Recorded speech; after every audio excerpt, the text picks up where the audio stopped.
Welcome to 95 news. ప్రతిక్షణం ప్రజాక్షేమం కోసం బులెటిన్ల ముందుగా హెడ్లైన్స్ చూద్దాం. ఎమ్మెల్యే రాజయ్య జానకిపురం సర్పంచ్ నవ్య మధ్య వేధింపుల వివాదం కొత్త మలుపు. 25 లక్షలు మంజూరు చేస్తూ ప్రొసీడింగ్ లెటర్ ఇచ్చిన రాజయ్య. మింట్ కాంపౌండ్లో మిస్ ఫైర్తో ఎస్పీ కాఫ్. మింట్ కాంపౌండ్లో మిస్ ఫైర్తో ఎస్పీఎఫ్ కానిస్టేబుల్ మృతి. తుపాకీ శుభ్రం చేస్తుండగా ప్రమాదవశాత్తు పేలిన తుపాకీ. రాజకీయ జీవితంలో వివాదాలకు దూరంగా ఉన్నానన్న మంత్రి విశ్వరూప్. పార్టీ మార్పుపై జరుగుతున్న ప్రచారంలో నిజం లేదని వెల్లడి. చిత్తూరు జిల్లా బంగారుపాళ్యం మండల పరిధిలో అమానవీయ ఘటన. ముళ్ల పొదల్లో పసికందును వదిలి వెళ్లిన గుర్తు తెలియని వ్యక్తులు. డీటెయిల్స్ చూస్తే స్టేషన్ ఘన్పూర్ ఎమ్మెల్యే తాటికొండ రాజయ్య జానకిపురం సర్పంచ్ నవ్య మధ్య వేధింపుల వివాదం కొత్త మలుపు తిరిగింది. ఎమ్మెల్యే అనుచరుల నుంచి వేధింపులు ఎక్కువయ్యాయంటూ ఆగ్రహం వ్యక్తం చేస్తున్న సర్పంచ్ నవ్య ఆ వేధింపులు అసభ్యకరంగా మాట్లాడిన కాల్ రికార్డులను విడుదల చేశారు. అంతేకాదు తన దగ్గరున్న ఆధారాలతో మహిళా కమిషన్కు కూడా వెళ్తానని చెప్పుకొచ్చారు. కట్ చేస్తే మీడియా సమక్షంలో ఎమ్మెల్యే తాటికొండ రాజయ్యకు ధన్యవాదాలు చెప్పారు. అంతేనా భావోద్వేగంతో కన్నీరు కూడా పెట్టుకున్నారు. ఇదేంటి రాజయ్య పేరు చెప్తేనే అంతెత్తి ఎగిరే సర్పంచ్ నవ్య ఒక్కసారిగా తగ్గిపోయి కన్నీళ్లు పెట్టుకొని ధన్యవాదాలు చెప్పడం ఏంటి అన్న డౌటు అనుమానం రావడం ఖాయం. అయితే వీళ్ళిద్దరి వివాదంలో భాగంగా గతంలో సంధి కూర్చుకోవడానికి వచ్చినప్పుడు ఎమ్మెల్యే రాజయ్య గ్రామాభివృద్ధి కోసం 20 లక్షలు ఇస్తానని హామీ ఇచ్చారు. ఆ తర్వాత ఆ హామీని పక్కన పెట్టేశారు. కాగా ఆ డబ్బులు ఇవ్వకుండానే ఇచ్చారని బ్యాండ్ పేపర్ మీద సంతకం చేయాలంటూ తనను వేధిస్తున్నారంటూ నవ్య మరోసారి బయటకు వచ్చింది. దీంతో మరోసారి వీళ్ల లొల్లి రచ్చకెక్కింది. దీంతో ఎట్టకేలకు ఎమ్మెల్యే రాజయ్య తాను అంతకు ముందు మాట ఇచ్చిన దానికంటే కూడా 5 లక్షలు పెంచి ఏకంగా 25 లక్షలు మంజూరు చేస్తూ ప్రొసీడింగ్ లెటర్ ఇచ్చారు. దీంతో ఆ లేఖ అందుకున్న సర్పంచ్ నవ్య ఎమ్మెల్యేకు ధన్యవాదాలు తెలిపారు. మీడియా సమక్షంలో రాజయ్య ఇచ్చిన ప్రొసీడింగ్ లేఖ చూపించి భావోద్వేగానికి గురై సర్పంచ్ నవ్య కంటతడి పెట్టారు. రాజకీయాలు వేరు, వ్యక్తిగత జీవితం వేరంటూ చెప్పుకొచ్చారు. ప్రస్తుతం ఎమ్మెల్యే మంజూరు చేసిన 25 లక్షలు గ్రామాభివృద్ధికే ఖర్చు చేస్తారని స్పష్టం చేశారు. ఎమ్మెల్యే వద్ద తన భర్త తీసుకున్న 7 లక్షలు ఏదైనా అమ్మి తిరిగి ఇచ్చేయాలని భర్తకు అల్టిమేటం ఇచ్చారు. తల తాకట్టు పెట్టైన 7 లక్షలను భర్త తిరిగి చెల్లించాల్సిందేనని సర్పంచ్ నవ్య సూచించారు. ఇదిలా ఉంటే ఎమ్మెల్యే వేధింపులపై మాత్రం నిజాయితీగా చట్ట ప్రకారం పోరాటం సాగిస్తానని సర్పంచ్ నవ్య తెలిపారు. ఆధారాలతో మహిళా కమిషన్ను ఆశ్రయిస్తానని నవ్య చెప్పారు. ఇప్పటికే 2 ఆడియో రికార్డులను విడుదల చేశారు. అయితే తన దగ్గర ఇంకా కీలక ఆధారాలు చాలా ఉన్నాయని వాటన్నింటినీ మహిళా కమిషన్ ఎదుట పెడతానని సర్పంచ్ నవ్య చెప్పుకొచ్చారు. మరి ఎప్పుడు ఇస్తారు, ఎట్లా ఇస్తారు, మరి గ్రామంలో ఉన్న ప్రజలకి కూడా సమాధానం చెప్పుకోవాల్సిన అవసరం నాకుంది కదా. మీరంటూ ఒక పని చేయాలి, మీ తరఫున అంటూ ఒక పని ఉండాలి అంటే మీరు ఒక పని ఇవ్వాలి, నేను ఒక పని చేయాలి, నా గ్రామంలో ఉన్న ప్రజలకి చెప్పాలి అనే ఒక అంశం మీద నేను మాట్లాడడం జరిగింది. 25 లక్షలు నేను గ్రామానికి ఫండ్ ఇస్తా అని చెప్పిండ్రు. తర్వాత మళ్ళీ ఇయ్యలేదు. మళ్ళీ నేను సమస్య గురించి రావడం జరిగింది. గ్రామాభివృద్ధి కార్యక్రమాల కొరకు మాకు ఫండ్ ఇస్తలేడు అని నేను సోషల్ మీడియా ముందు మాట్లాడిన. అయితే ఇప్పుడు ఇచ్చిర్రు. మరి దానికి గ్రామ అభివృద్ధి కార్యక్రమాల కొరకు యాజ్ ఏ ప్రోటోకాల్ ప్రకారంగా నేను సర్పంచ్ని కాబట్టి ఖచ్చితంగా రిసీవ్ చేసుకోవాలి. ఎందుకంటే ఆ బాధ్యత నాకుంది. వ్యక్తిగతానికి రాజకీయాలకు సంబంధం లేదు. వ్యక్తిగతమే, రాజకీయం రాజకీయమే. ఎందుకంటే 100% గ్రామానికి కూడా నేను న్యాయం చేయాలి కాబట్టి గ్రామంలో ఉన్న కొన్ని పనులు చేయాలి కాబట్టి ఈ 25 లక్షల ఫండ్ తీసుకోవడం జరిగింది. ఫస్ట్ నేను 25 లక్షలు ఎక్కడైనా అప్పు తీసుకొచ్చి పని చేసిన తర్వాత నాకు డబ్బులు వస్తాయి. ఫస్టే నాకు 25 లక్షల రూపాయలు రావు నాకు. ఎందుకంటే ఇది కూడా నేను మీడియా ముందు చెప్పడం జరిగింది. నేను పర్సనల్గా తీసుకుంటలేను, గ్రామ అభివృద్ధి కార్యక్రమాల కొరకు తీసుకుంటున్నా. గ్రామంలో జరిగే పనుల కోసం మాత్రమే నేను తీసుకుంటున్నా ఈ ఒక ఫండ్. కాబట్టి మరి గ్రామ అభివృద్ధి కార్యక్రమాల కొరకు మరి ఎన్ని రోజులు కూడా నాకు సహకరించలేదు. ఇప్పుడు సహకరించినందుకు డాక్టర్ తాటికొండ రాజయ్య గారికి ధన్యవాదాలు తెలియజేస్తున్నాను. గ్రామంలో అభివృద్ధి కార్యక్రమాలు చేస్తాను. ఇప్పటి నుండి అభివృద్ధి కార్యక్రమాల కొరకు నేను ఎంతవరకు నేను చేయగలిగితే అంతవరకు చేయడానికి సిద్ధంగా ఉన్నా. అదేవిధంగా మీ సోషల్ మీడియా ద్వారా నేను ఒకటి చెప్పాలనుకుంటున్నా. పర్సనల్గా జరుగుతూనే ఉంటాయి. ఇది రాజకీయం కాబట్టి రాజకీయంగా ఉంటుంది. నేషనల్ ఉమెన్స్ కమిషనర్ ద్వారా నేను కంప్లైంట్ ఇవ్వడం జరుగుతుంది. ఆ దారి అదే, ఈ దారి ఇదే. దీనికి దానికి సంబంధం లేదు. గ్రామ అభివృద్ధి కార్యక్రమాల కొరకు ఇచ్చిన డబ్బులకును నా వ్యక్తిగత సంబంధంలో ఉన్న నాకున్న సమస్యలకును దానికి దీనికి సంబంధం లేదు. దాని దారి దాందే, దీని దారి దీందే. ఎందుకంటే యాజ్ అ ప్రోటోకాల్ ప్రకారంగా నేను ఈ పని చేయాలి కాబట్టి నేను తీసుకోవడం నా ధర్మం, నా బాధ్యత. అదేవిధంగా మీ సోషల్ మీడియా అందరి ముందు కూడా నేను ఒక ముచ్చట చెప్పాల్సింది ఒకటి ఉంది. అదేంటిదంటే, నా భర్త 7 లక్షల రూపాయలు నాకు తెలియకుండా వాళ్ళ దగ్గర తీసుకొని వచ్చిండు. అదే 7 లక్షలు మళ్ళీ తిరిగి వాళ్ళకి ఇవ్వాలి. అదే మీ సోషల్ మీడియా ద్వారా వాళ్ళ డబ్బులు వాళ్ళకి ఇచ్చేయాలని నేను కోరుకుంటున్నాను. దానికి సమాధానం సోషల్ మీడియా అందరి ముందు కూడా చెప్పాలి. ఆయన ఏం అమ్ముకుంటాడో ఏం చేసుకుంటాడో నాకు సంబంధం లేదు. ఇల్లు అమ్ముకుంటాడా, ఇంకా కొన్ని మాకు ఫ్లాట్స్ ఉన్నాయి కొన్ని చిన్న. సికింద్రాబాద్ మింట్ కాంపౌండ్లో మిస్ ఫైర్తో ఎస్పీఎఫ్ కానిస్టేబుల్ రామయ్య ప్రాణాలు కోల్పోయాడు. మింట్ కాంపౌండ్లోని ప్రింటింగ్ ప్రెస్లో సుమారు 4.5 సంవత్సరాలుగా సెక్యూరిటీగా ఉన్న రామయ్య తుపాకీని శుభ్రం చేస్తుండగా మిస్ ఫైర్ అయింది. తీవ్ర గాయాలైన రామయ్య కేర్ ఆసుపత్రిలో చికిత్స పొందుతూ మృతి చెందాడు. కేసు నమోదు చేసుకున్న పోలీసులు దర్యాప్తు చేపట్టారు.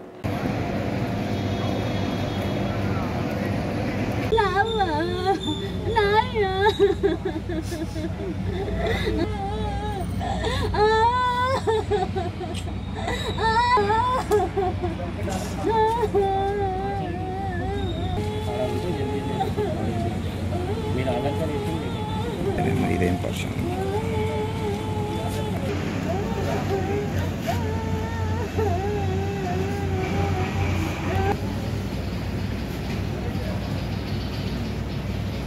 30 ఏళ్ల రాజకీయ జీవితంలో వివాదాలకు దూరంగా ఉన్నానని అన్నారు ఏపీ మంత్రి పినిపే విశ్వరూప్.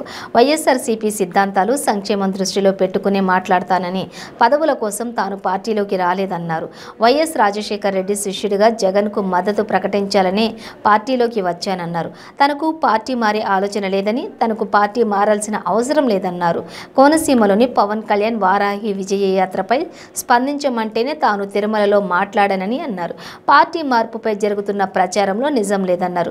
ప్రజాస్వామ్యంలో జనసేన పార్టీ మెజారిటీ తెచ్చుకోవాలని, అత్యధిక స్థానాల్లో పోటీ చేయాలని చెబితే దాన్ని వక్రీకరించారని మంత్రి అన్నారు. జగన్ తనను మొదటి కేబినెట్లో మంత్రిగా తీసుకున్నారని, రెండోసారి తనకు కీలక బాధ్యతలు అప్పగించారన్నారు.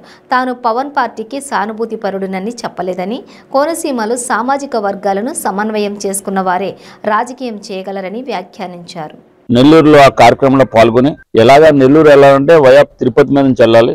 తిరుపతి, హైదరాబాద్ తిరుపతి ఫ్లైట్ వెళ్ళి తిరుపతి నుంచి నెల్లూరు 2.5 hours ఏదైతే ఆత్మకూరు బస్ స్టాండ్ ఉందో, కాబట్టి తిరుపతి వెళ్ళాలి. కాబట్టి ఎలాగ తిరుపతి వెళ్తున్నాం కాబట్టి గత కొంతకాలంగా కొంతమంది కార్యకర్తలు తిరుమల దర్శనం చేయించండి, ప్రోటోకాల్ దర్శనం చేయించడానికి కోరిక మేరకు కొంతమందిని కార్యకర్తలని తీసుకెళ్లి రాత్రి 12 గంటలకు వచ్చి ఉదయం తిరుపతి దర్శనం చేసుకున్న తర్వాత బయటకు వచ్చినప్పుడు మీడియా మిత్రులు నన్ను అడగడం జరిగింది. గత 30 సంవత్సరాల రాజకీయ జీవితంలో నేను ఎప్పుడు కూడా వివాదాలకు దూరంగా ఉంటాను. ఆ విషయం మీకు అందరూ తెలుసు. ఈ కోనసీమ కాకుండా రాష్ట్ర ప్రజలందరికీ తెలుసు. ఎప్పుడూ సంచలన కోసం ప్రకటన చేసే వ్యక్తిని కాదు. అదేవిధంగా ఏ ఒక్కరి మనోభావాలని కూడా హర్ట్ చేయడం కూడా నేను ఇష్టపడను. అక్కడికి వెళ్ళినప్పుడు అక్కడ మీడియా మిత్రులు అడిగిన ప్రశ్నలకి నేను సమాధానం చెప్పిన తర్వాత కొంతమంది మీడియా మిత్రులు పవన్ కళ్యాణ్ గారు మీ కోనసీమలో ఉన్నారు, వారాహి యాత్ర చేస్తున్నారు, దాని మీద కామెంట్ చేయమని చెప్పినప్పుడు చిత్తూరు జిల్లా బంగారుపాళ్యం మండలం పరిధిలోని బలిజిపల్లి చెరువు వద్ద భూమి మీదికి వచ్చి 2-3 రోజులు కూడా కాని అభం శుభం తెలియని మగ శిశువును గుర్తు తెలియని వ్యక్తులు చెరువు గట్టు పైనున్న ముళ్ల పొదలలో విసిరి పారేసి వెళ్లిన సంఘటన చోటు చేసుకుంది. మండలంలోని చెన్నై బెంగళూరు జాతీయ రహదారి బలిజిపల్లి సర్వే రోడ్డు నందుగల చెరువు కట్టపై ముళ్ల పొదల్లో అభం శుభం తెలియని పురిటి బిడ్డ ఏడుపులు విన్న స్థానికులు అక్కడికి వెళ్లి చూడగా బిడ్డను చీమలు కొరుకుతూ దయనీయ పరిస్థితిలో ఏడుస్తున్న పసికందును గుర్తించారు. ఇక కామాక్షిపురంకి చెందినటువంటి ఓ మహిళ వెంటనే స్థానిక మహిళా పోలీసు సుజాతకు అంగన్వాడీ టీచర్ తులసికి సమాచారం అందించారు. వారు వెంటనే పోలీసు అధికారులకు సమాచారం ఇచ్చి 108 ద్వారా పసికందును స్థానిక బంగారుపాళ్యం ప్రభుత్వ ఆసుపత్రికి తరలించారు. బిడ్డను చీమలు కరవడంతో శరీరం కందిపోవటం వలన ప్రథమ చికిత్స అనంతరం మెరుగైన చికిత్స కోసం చిత్తూరులోని చిన్నపిల్లల ఆసుపత్రికి తరలించారు. ఇలా దయనీయ స్థితిలో ఉన్న పసికందును చూసి ఆడవారు కన్నీరు పెట్టుకున్నారు. ఆసుపత్రికి చేరుకున్న బంగారుపాళ్యం అర్బన్ సిఐ నాగరాజారావు బిడ్డను కాపాడిన మహిళా పోలీసు సుజాత, అంగన్వాడీ టీచర్ తులసి, 108 సిబ్బందిని అభినందించారు.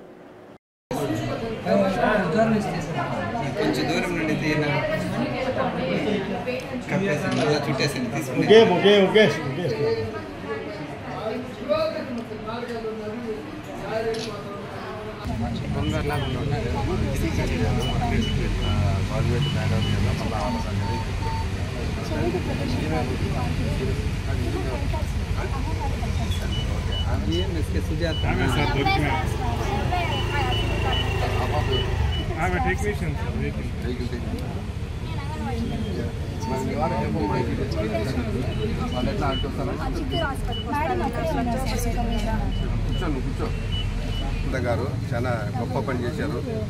ఈమె డ్యూటీలో ఉండగా బలిజపల్లికి నుంచి మన బంగారుపాళ్యంకి వస్తుండగా ఆడేదో గుంపుగా ఉందని చెప్పిపోతే అక్కడ చిన్న స్మాల్ బేబీని ఎవరు అక్కడ పడేసిపోయినారని చెప్పేసి అని తెలిసింది. ఎమ్మడే నాకు ఫోన్ చేసింది ఈమె, సార్ ఇక్కడ చిన్న బేబీని ఎవరో పడేసిపోయారు అని పడేసిపోయారని చెప్తే ఎమ్మడే అమ్మ నువ్వు ఆలస్యం చేయకుండా ఫస్ట్ హాస్పిటల్కి తీసుకొని వచ్చేసి 2 వీలర్ ఉంటే 2 వీలరు, ఆటో ఉంటే ఆటో, ఏది ఉంటే అది ఫస్ట్ ఇమ్మీడియట్గా 108గా ఏది ఉంటే అది ఇమ్మీడియట్గా ఫస్ట్ హాస్పిటల్ తీసుకున్నా అంటేనే మా సుజాత గారు ఇమ్మీడియట్గా స్పందించేసేసి ఆమె బాబుని స్మాల్ బేబీని హాస్పిటల్కి తీసుకురావడం జరిగింది.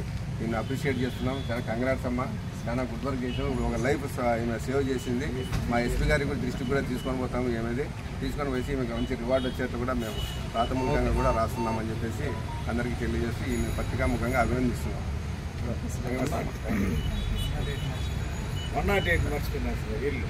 108 సిబ్బందిని కూడా సకాలంలో స్పందించి వీళ్ళు వచ్చినందుకు అంగన్వాడీ సిబ్బంది కూడా అంతా స్పందించి వీళ్ళందరూ కూడా వచ్చినందుకు 108 సిబ్బందికి మరియు అంగన్వాడీ సిబ్బందికి అందరికీ కూడా ధన్యవాదాలు తెలుపుతున్నాను.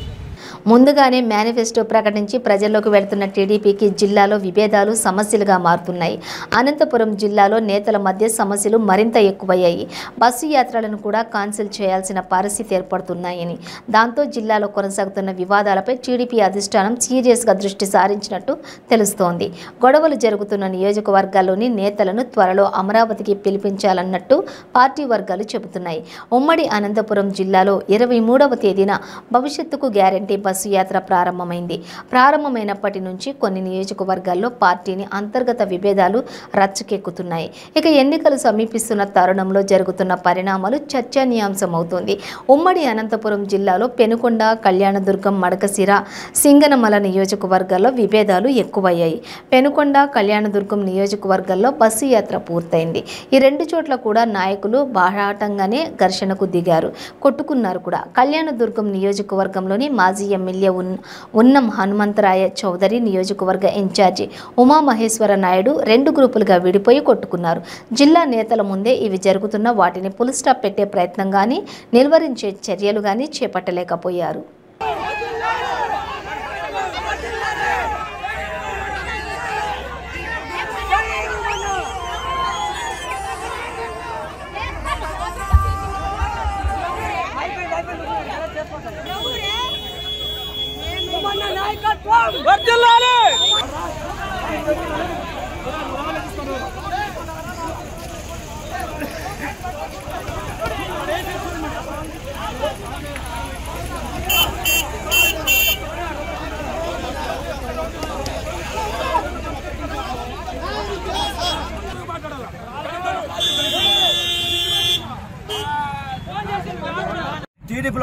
చెప్పండి. మేము ఉండకూడదా? టీడీపీలో ఉండకూడదా?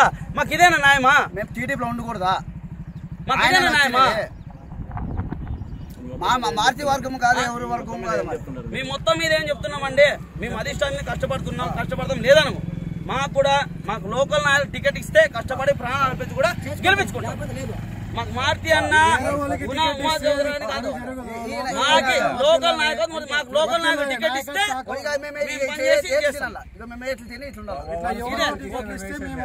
సైకో ముఖ్యమంత్రి జగన్మోహన్ రెడ్డి చర్యలను ప్రజలకు చూపించడానికే బస్సు యాత్ర చేపట్టామని టీడీపీ నేత మాజీ మంత్రి కన్నా లక్ష్మీనారాయణ అన్నారు. పల్నాడులో మీడియాతో మాట్లాడుతూ ప్రజాధనాన్ని వృధా చేయడం సీఎం జగన్ మనస్తత్వమని, వైసీపీ చేసేదే సంక్షేమం కాదని అన్నారు. సెల్ఫీ ఛాలెంజ్ మొదలుపెట్టిన వెంటనే అభివృద్ధి మొదలుపెట్టారన్నారు. లబ్ధిదారులకు వచ్చి టిడ్కో ఇళ్లు రద్దు చేయడం దుర్మార్గపు చర్య అని, వైసీపీ ప్రభుత్వం అభివృద్ధిని గాలికి వదిలేసిందని ఆరోపించారు.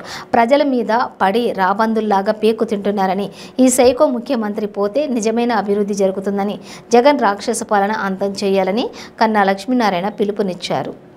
175 నియోజకవర్గాల్లో మరి తెలుగుదేశం ప్రభుత్వం 2014 నుంచి 19 వరకు అధికారంలో ఉన్నప్పుడు ఏ అభివృద్ధి కార్యక్రమాలు మొదలుపెట్టి ఈ ప్రభుత్వం వచ్చిన తర్వాత పూర్తిగా ఆపేసినటువంటి పరిస్థితిని దృష్టిలో పెట్టుకొని తెలుగుదేశం ప్రభుత్వం సంక్షేమంతో పాటు ఈ రాష్ట్రంలో అభివృద్ధి చేసి చూపించిందని, అభివృద్ధికి బాట వేసిందని, అభివృద్ధిలో భాగంగానే మరి ఈ కార్యక్రమంలో బస్సు యాత్ర కార్యక్రమంలో పూర్తిగా విస్మరించేసి పక్కన పెట్టేసినటువంటి పరిస్థితుల్ని, ఈ సైకో ముఖ్యమంత్రి చర్యల్ని ప్రజలకు చూపించాలి అనేటువంటి ఒక ఉద్దేశంతోనే ఈ సెల్ఫీ ఛాలెంజ్ పెట్టడం. జనసేన పశ్చిమ గోదావరి జిల్లా నర్సాపురం ఇన్ఛార్జి రాష్ట్ర మత్స్యకార విభాగ వికాస చైర్మన్ బొమ్మిడి నాయకర్, నర్సాపురం ఎమ్మెల్యే రాష్ట్ర ప్రభుత్వ చీఫ్ ముదునూరి ప్రసాద్ రాజుపై చేసిన విమర్శలకు ధీటుగా వైసీపీ సీనియర్ నాయకులు చాగంటి సత్యనారాయణ మరియు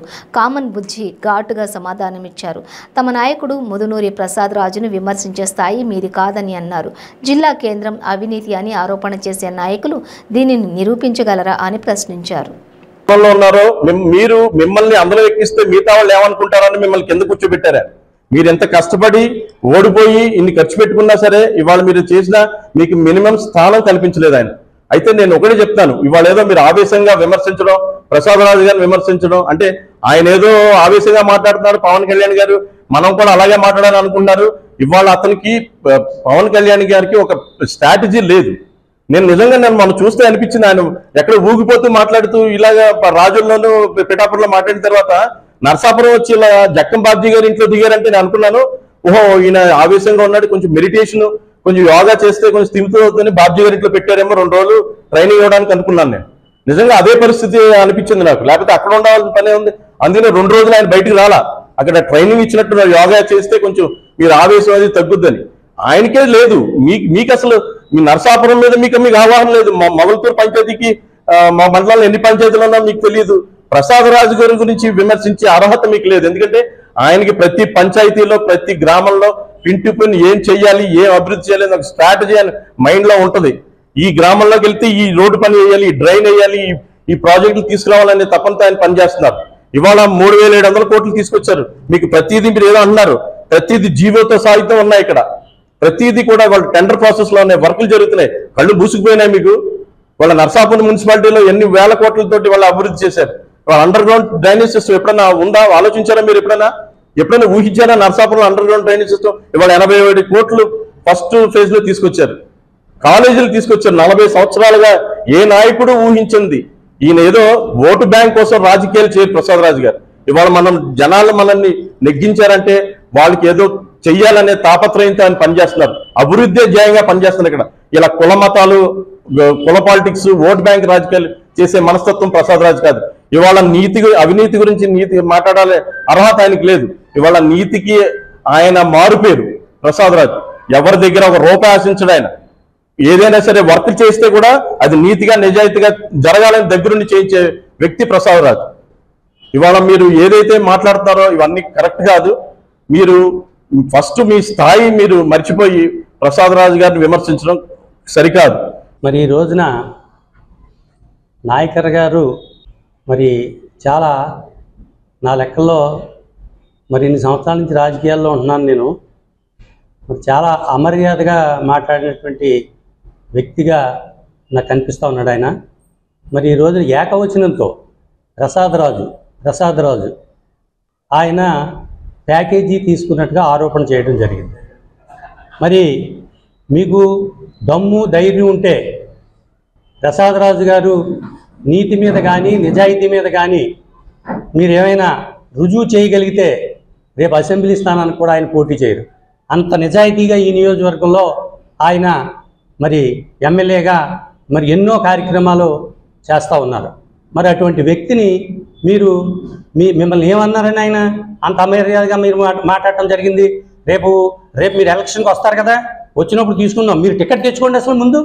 విధి వక్రించి అకాల వర్షాల కారణంగా రైతులు నష్టపోతే ముఖ్యమంత్రి జగన్మోహన్ రెడ్డి చేసిన విధిరాతకు రైతులు అప్పుల్లో కూరుకుపోయారని ఎమ్మెల్యే రామానాయుడు ఆరోపించారు. పంట మునిగింది, నష్టపరిహారం ఇవ్వండి కార్యక్రమంలో భాగంగా యలమంచిలి మండలంలోని పలు గ్రామాల్లో నష్టపోయిన రైతులు నమోదు కార్యక్రమంలో పాల్గొని మాట్లాడారు. రైతు అంటే కౌలు రైతు అండి. కౌలు రైతా? ఎన్ని ఎకరాలు ఉడుతున్నారు మీరు? ఎట్లా మొన్న నష్టపోయారా? మొన్న ఈ పంటకి నష్టపోయామని మొన్న 40 కేజీ అని చెప్పేసి చూపించారండి. మిల్లి దాకా వెళ్ళిన తర్వాత 44 కేజీలు అయితే దింపుకుంటాం, లేదా దింపుకోమని చెప్పి 3 రోజులు అది చేశారండి బండి. మళ్ళీ తర్వాత నేను బండికి వచ్చి 14 సార్లు కాడికి వేసుకెళ్తే ఆటో మీద అప్పుడు దింపించుకున్నారు. ఎప్పుడైనా ఉందా? లేదండి, ఎప్పుడు లేదండి. మరి మేము ఎప్పుడు లేదండి. ఇలాగా ధాన్యం ఎదురు ఇవ్వడం ఏమైనా ఉందా? లేదండి, ఎప్పుడు లేదండి. ఏంటిది? ఎక్స్ట్రా తీసుకున్నారా? రైతే అంటే కౌలు రైతా? కౌలు రైతు. ఎన్ని ఎకరాలు ఉడుతున్నారు? 3 ఎకరాలండి. 4 అమ్ముకోలే పోయి ఉన్నాయి. 250 సార్ అట్టండి. అంటే కట్టకొచ్చి 4 కేజీలు అట్టుపోయారండి. దాని గురించి బాధపడితే అక్కడికి వెళ్ళాక మళ్ళీ ఇలాగ అలాగే డబ్బు కట్టించుకున్నారని నా చేతండి. మళ్ళీ 13,000 ఎంతో చిల్లర కట్టించుకున్నారు. ఇతర పరిస్థితి అలాగే ఉందండి. ఏడాడైనా ఇలాగ మామూలుగా అట్టుపోయారు తప్పండి. ఇలాగ బాధలు ఆవిడ అట్లేదండి. ఉంటుందా? 60-70 ఎకరాలు ఉంటుందండి అంతే. రైతులు కౌలు రైతు అండి. కౌలు రైతునండి. ఎంచిందా? ఇచ్చారు. ఎంత ఇచ్చారు? కేజీలు తీసారండి. కేజీలు అండి? ఎన్ని కేజీలు? 2 కేజీలు అండి. కట్టక 2 కేజీలు అంటే బస్తాకు 4 కేజీలు అయిపోతుంది. ఎప్పుడు లేదండి. ఇప్పుడే జరిగింది. ఈ సంవత్సరం జరిగిందండి. అందుకే పోరాడదాం ఒకసారి చాటింపులు వేసుకుని మినరల్స్ 50 కేజీలకి 2 కేజీలు చొప్పున ధాన్యం తెచ్చినా సరే డబ్బు కట్టినా సరే అలాగంటే దింపుకుంటాం అన్నారు అక్కడ సోమవారం. నేను అన్నానంటే 8,280 కట్టించినట్టుగా గుమస్తా కానీ మిల్లుకి సంబంధించిన వాళ్ళు కానీ నాకు చిన్న స్లిప్ మీద అమౌంట్ వేసేమ్మను, నేను నీకు డబ్బు సరిపెడతాను, నువ్వు ఒకరు తినేసాడా, మీ డిపార్ట్మెంట్ వాళ్ళు తినేసాడా, మిల్లుడు తినేసాడా, నాకు ఆరా కావాలి. వర్షలేదండి. ఇదిగోండి ఈ సర్వా కూడా వర్షాల మానాల కూడా మాకు ధైర్యం సరిపోవట్లేదండి. అది నరస్వరం పోయినాయండి. దానికోసం ఇప్పుడు పట్టించుకుని వదిలేదండి. విద్యార్థులకు విద్యతో పాటు పరిశ్రమలు స్థాపించే విధంగా విద్యార్థులకు ప్రోత్సహిస్తూ ముందుకు సాగుతున్న సంస్థ ఆదిశంకర ఇంజనీరింగ్ కళాశాల అని ఆదిశంకర విద్యా సంస్థల చైర్మన్ వంకి పెంచలయ్య పేర్కొన్నారు. గూడూరు పట్టణ పరిధిలోని ఆదిశంకర ఇంజనీరింగ్ కళాశాలలో Bharat alternative fuel private limited Bombay వారి సౌజన్యంతో Andhra Pradesh state power distribution company limited సహకారంతో ఎనర్జీ ట్రాన్సిషన్ సమ్మిట్ 23 నిర్వహించారు.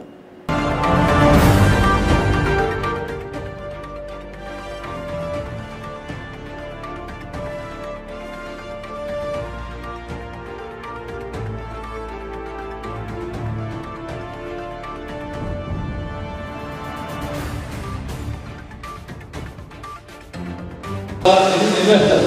They are welcoming the investors to start an industry, and they are giving power and guarantees also. We have model manufacturers, and we also invited engineers from AP Transport.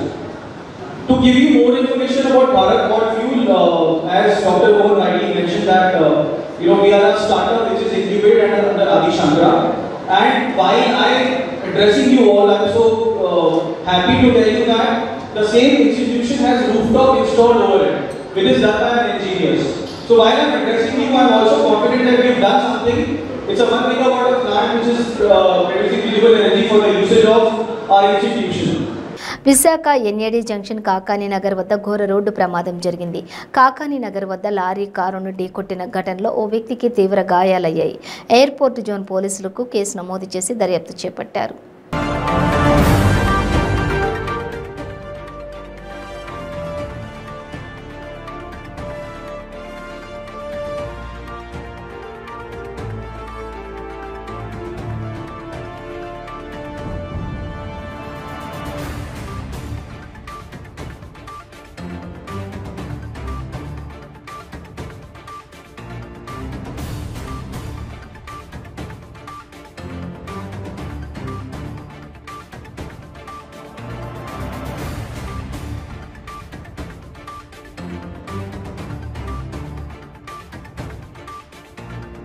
Bulletin ముగించే ముందు headlines మరోసారి.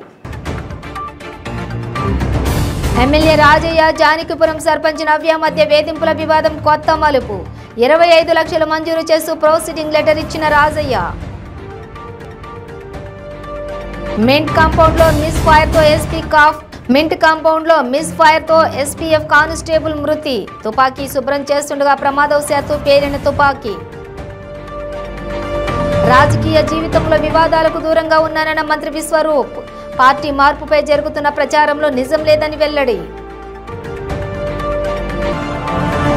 చిత్తూరు జిల్లా బంగారుపాళ్యం మండల పరిధిలో అమానవీయ ఘటన. ముళ్ల పొదల్లో పసికందును వదిలి వెళ్లిన గుర్తు తెలియని వ్యక్తులు. ఇవి బులెటిన్ డీటెయిల్స్. చూస్తూనే ఉండండి 95 న్యూస్.